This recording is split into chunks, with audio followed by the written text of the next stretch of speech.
에베소서 4장 7절에서 12절 말씀을 함께 합독하겠습니다. 시작. 우리 각 사람에게 그리스도의 선물의 분량대로 은혜를 주셨나니 그러므로 이르기를 그가 위로 올라가실 때에 사로잡힌 자를 사로잡고 사람들에게 선물을 주셨다 하였도다. 올라가셨다 하였은즉 땅 아래 곳으로 내리셨던 것이 아니면 무엇이냐? 내리셨던 그가 곧 모든 하늘 위에 오르신 자니 이는 만물을 충만케 하려 하심이니라. 그가 혹은 사도로 혹은 선지자로 혹은 복음 전하는 자로 혹은 목사와 교사로 주셨으니 이는 성도를 온전케 하며 봉사일을 하게 하며 그리스도의 몸을 세우려 하심이라. 아멘. 오늘 말씀의 제목은 12절 후반부에 있는 그리스도의 몸을 세우려 하심, 이러한 구절을 그대로 성경 설교 말씀의 제목으로 채택했습니다. 우리 모두는 예수 그리스도의 보혈의 공로를 힘입은 자들입니다. 다른 말로 하면 하나님의 은혜를 받은 자들입니다. 한 사람도 예외 없이.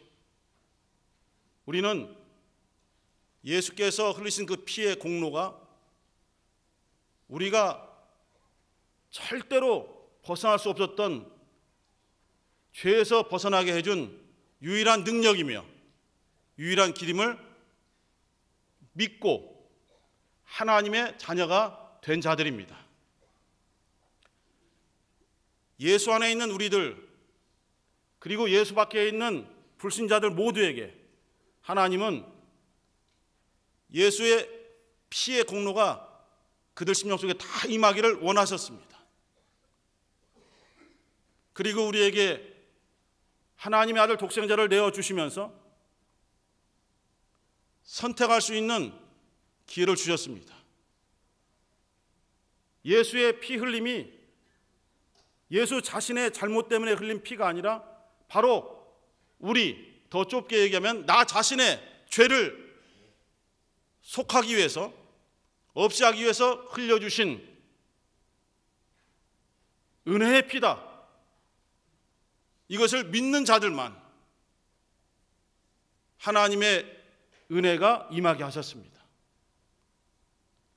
하나님의 은혜가 모든 사람들에게 이렇게 주어졌지만 그 은혜를 받아들인 사람들만 은혜를 체험하게 하셨습니다.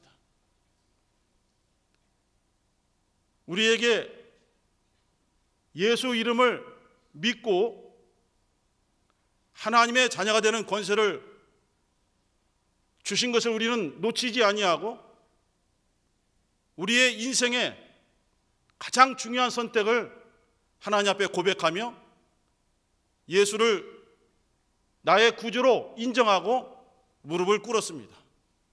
그래서 우리는 그때로부터 하나님의 은혜를 따라서 상상할 수도 없는 영원하신 하나님을 내 영혼의 아버지, 우리가 함께 모였을 때는 우리들의 영적인 아버지로 부를 수 있게 되었습니다. 이렇게 예수의 피로 속죄받고 예수 이름을 믿고 부름으로써 하나님의 자녀가 되었으며 항상 하나님의 말씀, 진리의 말씀을 자기 영혼의 생명의 양식으로 받아들인 자들,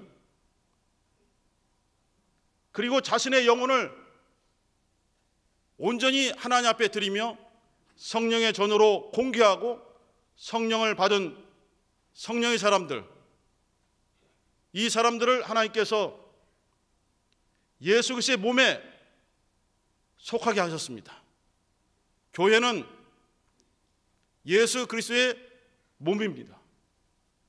그리고 각 성도들은 그 몸을 이루어가는 조그마한 지체들입니다. 우리 한 사람 한 사람은 몸이 아닙니다. 우리가 모아져서 주님의 몸, 교회를 이루어가는 것입니다. 그래서 오늘 이 본문 7절 처음에도 우리 각 사람에게, 우리 대부분에가 아니라 우리 각 사람에게, 모든 사람에게 은혜를 주셨다 말씀하고 있습니다. 그러므로 이미 예수 안에 있어서 교회에 속한 성도들, 예수 그리스도의 몸을 이루어가는 지체들인 우리 모두는 한 사람도 예외 없이 다 은혜를 받은 자들입니다. 은혜 받지 아니하면은 하나님의 자녀가 될 수 없고, 은혜를 받지 아니하면은 예수 그리스도의 몸 교회에 속할 수가 없습니다. 다만 모든 성도들이 받은 은혜의 분량이 각각 다르다라고 말씀을 주셨는데, 그리스도의 선물의 분량대로 은혜를 주셨다 했습니다. 그것은 양적인 분량도 있지만은 사실은 직분에 따른 다른 의미의 분량을 의미하기도 합니다. 그러나 우리는 단순해서 그저 많고 적음으로만 판단하기 때문에 약간의 오해도 있고, 그 오해 때문에 교회 내에서 갈등도 생기고 있습니다.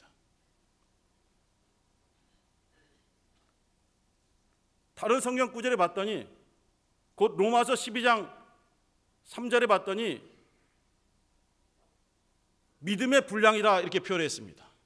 성령의 은사 그리고 교회 직분에 대해서 로마서 12장 3절 이하, 고린도전서 12장 4절 이하, 그리고 예배서 4장 7절 이하로 이렇게 말씀이 나와 있는데, 이 세 본문을 이렇게 함께 모아서 보게 되면은 우리 주님께서 은혜의 분량대로 모든 지체들에게 은혜 또 은사, 직분을 분량대로 주셨다.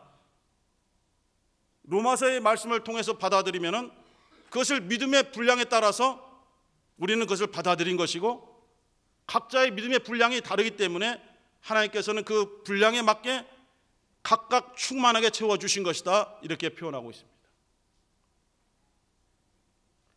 성도들의 신앙의 생활 그리고 직분, 이것은 서로 비교하지 않는 것이 옳습니다. 그 비교한다는 것 근본 자체가 좋은 측면도 있지만은 사실은 마귀의 타락으로부터 나온 마귀의 좋지 않은 성품입니다. 지극히 높은 자와 비길이라. 다른 천사들보다 나는 더 위에 있을 것이다. 모든 구름 위에 내 보좌를 높이리라. 비교해서 더 뛰어나고 더 사랑받고 더 어떤 권한을 가지려는 생각은 조금은 옳지 않은 생각인 것 같습니다. 우리의 분량이 다를지라도 하나님은 우리가 감당할 수 있는 그 믿음의 분량, 하나님이 주시는 은혜의 분량을 충만하게 채워주십니다. 그래서 모든 사람들이 각각 느끼는 것은 다 은혜를 충만히 받았다라고 그렇게 체험하고 있는 것입니다. 그것이 옳은 고백입니다. 다른 사람과 비교해서 이 사람은 많이 받았는데 나는 적게 받았다, 이 사람은 큰 직분 받았는데 나는 작은 직분 받았다, 이러한 표현은 교회 내에서는 좋은 표현이 아닌 것입니다. 모든 성도가 다 하나님 앞에 받은 은혜를 감사하는 표현이 하나님이 원하시는 표현입니다. 고백입니다. 그래서 어떠한 사람도 하나님 은혜를 감사드립니다. 또 어떤 사람도 하나님의 은혜를 감사드립니다. 표면적으로 임명장이 없을지라도 나에게 이러한 감동을 주셔서 이러한 일을 하게 하시니 하나님의 은혜를 감사드립니다. 모든 일에 하나님의 은혜를 감사드립니다.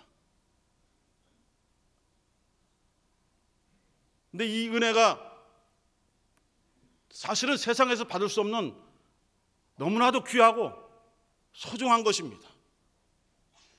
그런데 우리는 이것에 조금씩 익숙해져 가면서 하나님의 은혜가 항상 우리에게 공급되고 있다는 것을 망각합니다. 그때는 은혜를 많이 받았어. 하지만 지금은 내가 삭막하고 어려워, 하나님의 은혜가 잘 느껴지지 않아 라고 말할 수 있습니다. 그러나 하나님의 은혜는 우리가 예수 그리스도를 믿음으로 말미암아 하나님의 자녀가 된 그 이후로부터 한 번도 끊긴 적이 없습니다. 우리는 포도나무 대신 예수 그리스도의 그 몸에 붙어있는 가지들입니다. 이 가지에는 하나님이 주신 생명이 계속 공급됩니다. 열매를 맺을 때만 잠시 그 진액 생명이 공급되어서 열매를 맺고 나면은 생명이 끊겨지는 것이 아니라 열매를 맺을 때도, 열매를 맺기 위해서 준비할 때도, 열매를 맺어서 그것을 수확한 이후에도 그 생명은 한 번도 끊긴 그 일이 없이 계속적으로 우리에게 임하신 것입니다. 다만 우리의 심령이 여러 가지 세상의 많은 잡다한 정보 때문에 하나님의 은혜가 가리워져서 하나님의 은혜가 잠시 내 영혼에, 우리 가정에 이제 끊긴 것처럼 느낄지라도 자신들의 느낌일 뿐 하나님은 사랑하는 자들에게 은혜를 멈춘 적이 없으십니다. 우리 주님 예수께서 요한복음 13장에서 말씀을 주시기를 자기 사람들, 곧 예수와 뜻을 같이 하고 예수님의 말씀을 성령의 감동으로 같이 공유하며 주님의 놀라운 사역에 동참하는 자기 사람들을 사랑하시되 끝까지 사랑하시느니라 말씀했습니다. 그때는 이미 예수를 배반하기로 결심한 다른 유다도 있었지만은 우리가 볼 때는 미음은 은혜를 받지 않아야 된다고 생각할 수 있을지라도 하나님은 그것을 구별 없이 은혜를 주셔서 악한 자라도 변화되기를 원하시는 것입니다. 그렇기 때문에 우리에게 전도를 명하신 것입니다. 너희들만 믿어, 너희들만 은혜 받아, 너희들만 충만해, 너희들만 감사해 라고 했으면 결코 이 은혜의 복음이 다른 사람에게, 불신자들에게, 악한 자들에게 전달되는 것을 원치 않았을 것입니다. 그런데 주님은 계속 세상 끝날까지 내가 너희에게 가르친 것들을 증거하라, 가르쳐 제자 삼아라, 전하라 계속 말씀을 주시니 하나님은 우리만 사랑하시는 것이 아니라 모든 이들을 사랑하신다는 것을 알 수 있습니다. 요나서에 보면은 그 요나의 심정이 우리들의 심정이고 하나님의 심정이 요나와 다르다는 것, 곧 우리가 다르다는 것이 기록되어 있습니다. 어쩔 수 없이 도망가도 도망갈 수 없고 다시 잡혀 억지로 하나님의 메시지를 전한 요나의 메시지가 니느웨 성 사람들을 완전히 변화시켜 버렸거든요. 니느웨는 이스라엘을 멸망시킨 아수르 나라의 수도입니다. 그 왕은 이스라엘을 멸망시킨 아주 나쁜 왕입니다. 그 백성들도 나쁜 백성들입니다. 그들에게 어떠한 구원의 기회가 있어서 살게 되면은 요나는 자기가 그런 역할을 한 것 때문에 매우 힘들어하고 어려워서 도망간 것이거든요. 그러나 하나님 요나를 잡아다가 메시지를 증거하라. 40일 후에 이 니느웨 성이 무너진다고 그렇게 전달만 하라 하고 산 위에 올라가서 요나는 이것들 회개하지 않을 거니까 이제 멸망당한 것을 구경해야지 라고 했으나 얼마나 햇빛이 뜨거운지 견딜 수 없어서 박넝쿨을 가지고 가렸으나 또 박넝쿨이 말라 죽어버리고 도저히 견딜 수 없어요. 그때 하나님께서 너는 그 박넝쿨 하나 가지고도 이렇게 슬퍼하고 기뻐하고 하느냐. 저 사람들도 내가 지은 사람들이다. 저 사람들도 회개하고 돌이키기를 원하는 것이 나의 마음이다. 이것을 요나서에서 전했습니다. 그것을 통해서 우리의 마음을 항상 고쳐야 되겠구나를 생각합니다. 우리의 생각이 항상 옳은 줄 알았는데, 우리의 믿음이 항상 옳고 정말 온전한 줄 알았는데, 하나님의 생각과 하나님의 뜻은 우리의 생각보다도 더 크고 넓고 깊다는 것을 우리는 항상 고백해야 되는 것입니다. 성령의 임하심으로써 각 사람에게 각각 다른 은사들이 나타납니다. 성경에 기록되어 있는 명백한 은사도 있지만은 성령의 역사가 이렇게 어떤 글로서만 제한되는 것이 아니기 때문에 정말 다양한 은사들이 나타날 수 있다고 생각합니다. 그런데 성령은 결코 자의로 일하시지 아니하고 자의로 말씀하지 아니하십니다. 왜냐하면 그는 진리의 영이시다라고 예수께서 말씀하셨기 때문입니다. 진리의 영이란 무엇이냐? 진리를 가르쳐 주시고 진리를 깨닫게 하시고 진리를 체험하게 하셔서 우리를 진리 가운데로 인도하시는 것이 바로 진리의 영이시다. 그럼 진리가 무엇이냐? 예수께서 말씀하기를 아버지의 말씀만이 유일한 진리이십니다. 그래서 예수께서도 나도 내 자유로 말하지 아니하고 아버지의 말씀만을 전합니다. 그 진리의 말씀을 들어야 듣는 자들이 살 수 있기 때문에, 듣는 자들이 영생을 얻을 수 있기 때문에 나는 아버지의 말씀을 명령으로 받고 그 말씀만을 증거합니다. 그 예수께서 증거하신 진리의 말씀, 그 말씀만을 성령께서 역사하시는 것입니다. 성령께서 우리를 감동하시되 예수 그리스도의 말씀 이외에 다른 어떤 개인적인 속상 기분으로 나는 성령이니라, 내 말을 듣고 오늘은 동쪽으로 가기를 원한다, 2호선 신드름역 5번 출구를 반드시 이용하기 바란다, 이런 말씀을 주시는 것이 아니에요. 근데 실제로 많은 사람들이 그렇게 성령께 자기 하루하루의 생활을 물어보는 사람들이 의외로 많습니다.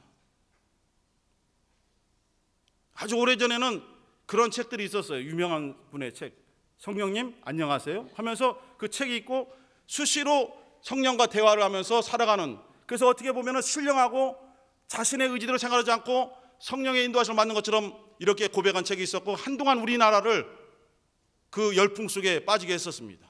은사도 있기 때문에. 그러나 성경에서 말하는 것은 성령은 자기의 생각을 우리에게 말하지 아니하고 또 우리가 원하는 육체의 복을 위한, 육체의 유익을 위한 생각을 말하시는 것이 아니라 반드시 진리의 말씀만을 역사하신다는 것입니다. 우리 요한복음 16장 13절 한번 찾아보시겠습니다.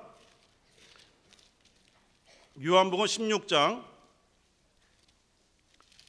13절부터 15절까지의 말씀을 함께 읽고자 합니다.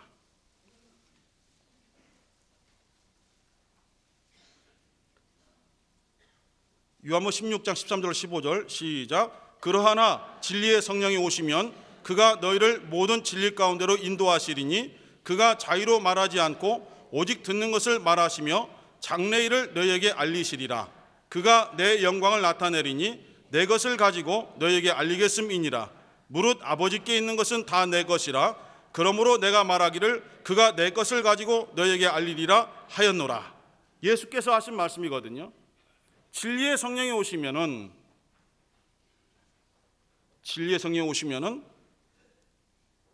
자의로 말하지 않고 오직 듣는 것을 말하시며, 성령은 예수를 통해서 선포된 진리의 말씀만을 들으세요. 그리고 14절에 보니까 예수께서 말씀하기를 내 영광을 나타낼 것이다. 성령은 내 것을 가지고 너에게 알리겠습니다, 이렇게 예언을 하셨습니다. 계시를 하신 것이죠. 이 말씀에 따르면 성령은 예수 그리스도의 영광을 위하여 일하시는 거예요. 그리고 자기의 것으로 예수의 영광을 나타내는 것이 아니라 예수의 말씀에 내 것을 가지고 너에게 알릴 것이다. 곧 예수의 것을 가지고 예수의 영광을 나타내시는 거예요. 예수 그리스도의 말씀, 이 진리의 말씀을 가지고 주님의 영광을 드러내는 거예요. 교회는 누구의 몸입니까? 집사님 몸 아니야? 이렇게 하지 마시고 예수 그리스도의 몸입니다. 교회는 예수 그리스도의 몸입니다. 그러므로 이 몸은 머리가 되신 예수 그리스도의 영광을 위하여 존재해야 되고, 예수 그리스도의 영광을 위하여 이 교회 몸은 그렇게 활동해야 되고 움직여야 됩니다. 교회는 성령이 임하심으로써 예수 그리스도의 몸에 붙여진 모든 지체들의 모임인 몸, 그 몸이 교회인데 성령의 역사로서 모든 각 사람이 예수 그리스도의 몸에 붙어서 주님의 영광을 위하여 일하는 것입니다. 에베소서 4장 보겠습니다. 오늘 본문 뒤에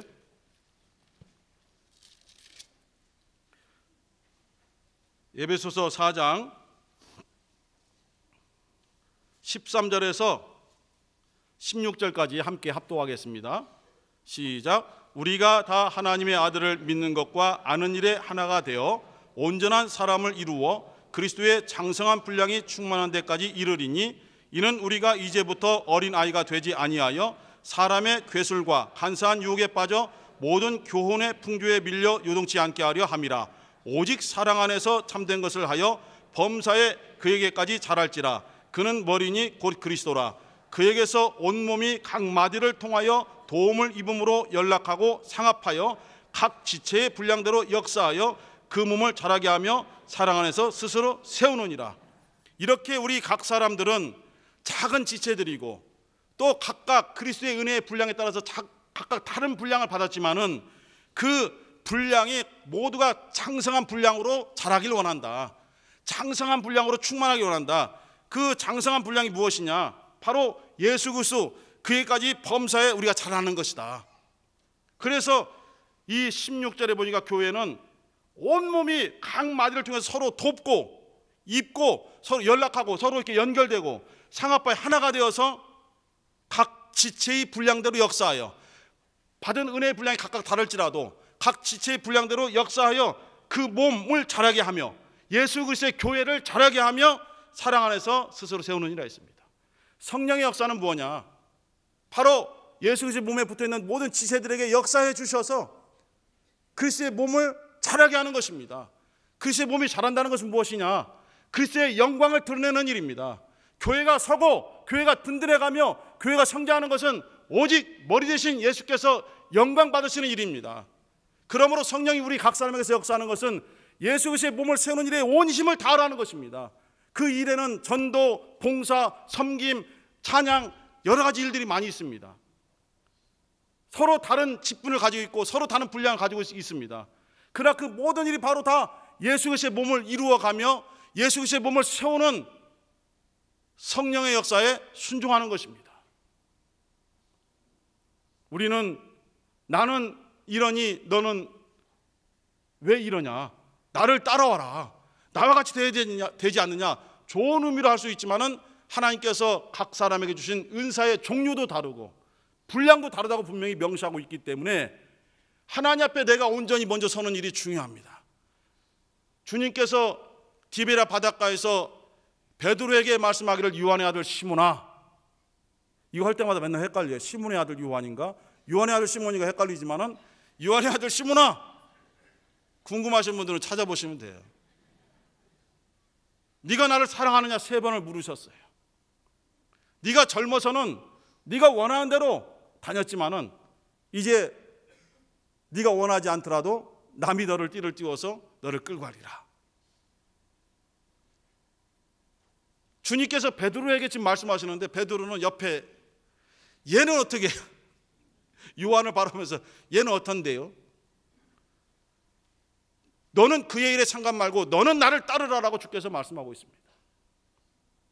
우리 각 사람이 우리 주님 예수 그리스도 바로 그에게 무릎을 꿇고 주님의 말씀을 귀담아 들어야 되고 그 말씀에 순종하는 일이 매우 중요합니다.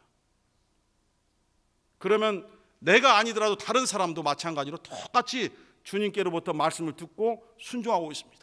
다른 사람도 주님께로부터 말씀을 듣고 순종하고 있고 각 사람에게 성령이 역사해 주셔서 하나가 되도록 하십니다. 여러 방향에서. 우리에게는 시기, 질투라는 것이 사라져야 됩니다. 우리가 육신을 가지고 있는 한 그 성품이 사라질 수는 없지만은 시기, 질투가 나지 않도록 우리가 억누르는 것이 중요한데 성경은 말씀하기를 그 육체의 소욕들을 이길 수 있는 방법은 오직 하나밖에 없다. 성령의 소욕이다. 성령께서 원하시는 대로 순종하면 그것을 이길 수 있다라고 분명히 말씀을 주셨습니다. 우리 사랑하는 개혁 성도 여러분, 우리는 지금 이곳에서 예배드리고 또 어려운 몇몇 예배당에서는 많은 눈물과 정말 그 가슴에 찢어지는 슬픔과 아픔을 가지고 오늘도 부딪혀가면서 정말 그들은 예배 성공하고 하나님이 세우신 그 교회를 지키려고 몸부림을 치고 있습니다.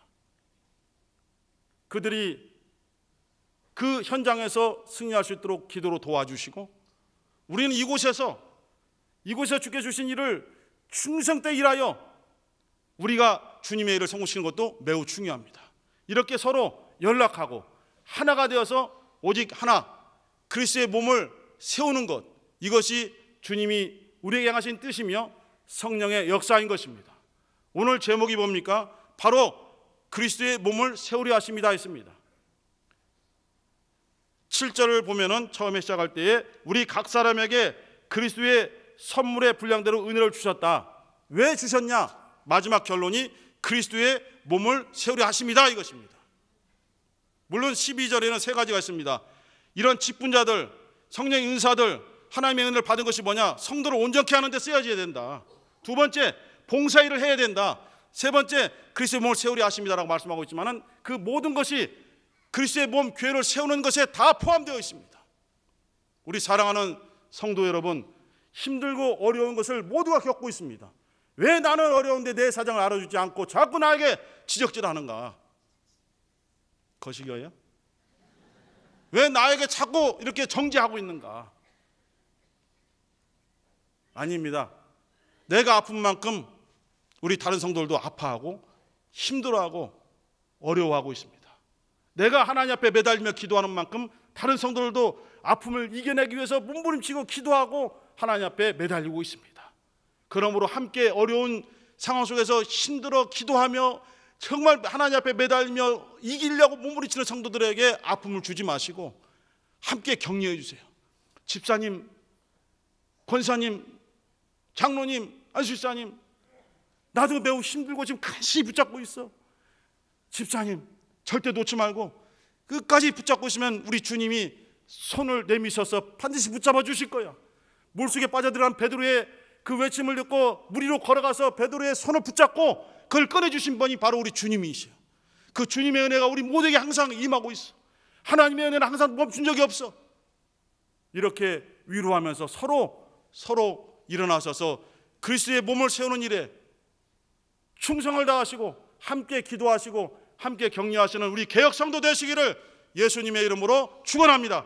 이 시간 기도할 때 하나님 아버지, 우리가 부족하고 또 적은 분량의 은혜를 받았다 할지라도 이 받은 은혜를 감사하고 충성을 다하여 그리스도의 몸을 세우는 일에 힘을 다하게 도와주시고 어려운 성도들을 격려하고 돌봐주고 나도 힘들지만은 우리 성도를 붙잡아 줄 수 있는 그런 하나님 아버지 주님의 마음을 허락해 주옵소서. 어려운 지혜배당의 성도를 도와주시옵소서. 예수 한번 부르시고 간절히 기도하겠습니다.